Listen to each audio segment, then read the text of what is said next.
So, Andy is asking, my question is in reference to the Bible stating an important day reference is called, quote, the third day of the month. Can you explain the correlation to our Gregorian calendar, please? My best guess is June 15th.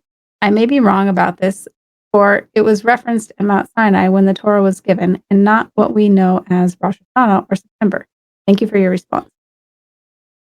Uh, so it definitely, I'm glad you're digging deep into these things, Andy. It's very fascinating. There's a lot of meaning and symbols in these festivals and in the month cycle.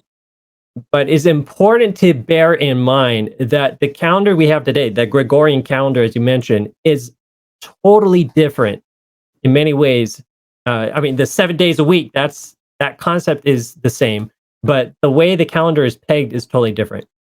So, our calendar, right? We have, every January has 31 days, and then we go to a 30-day month, and then a 31 day, and of course February got gypped because Julius or no, Augustus Caesar wanted to make sure that his month had as many days as the month that was given to Julius. So that's why July and August are the longest months, and that broke the system.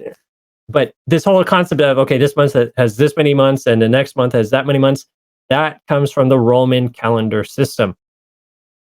The Jewish system, and in fact, probably the system that, even today, a lot of the world still follows, is called the lunar calendar. It follows the moon cycle. And so the Bible, if you look at it, it will often mention a new moon. At the time of this new moon, then this thing will happen, or so many days from the new moon, 14 days from the new moon. And what this means then is you can never figure out, okay, this, January 15 corresponds to this sort of thing. It just doesn't. Like, look at Easter. Easter never falls on the same day of every year because Easter is pegged to the lunar calendar. And so, yeah, Easter is never going to be April 3 every year. It's going, 1 year it'll be in April, some years it's in March.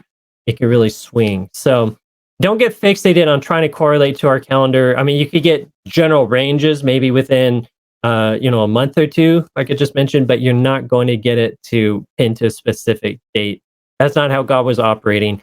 And in fact, the Jewish calendar actually had a lot less days in it. And what happened is every so often you have a year where they add like a month, like a whole month to it. So it and we don't have the records today even know how they did that. And this does make it very hard to pin dates where, okay, on this specific date in like whatever BC, we had this Passover. And so, yeah, a lot of people want to peg the specific date that Jesus was crucified on. We can't say what specific day that was. We don't know what day Passover would have been that year, for example. So, I think I think God doesn't want us to get fixated on those things. I think God wants us to think of the higher spiritual lessons that we're to get from these festivals, and not so much be worried about the specific dates, at least for these things. There are symbols that are pointing us to Christ's experience, and there's some of these things which point to a future date. So thanks for asking, Andy.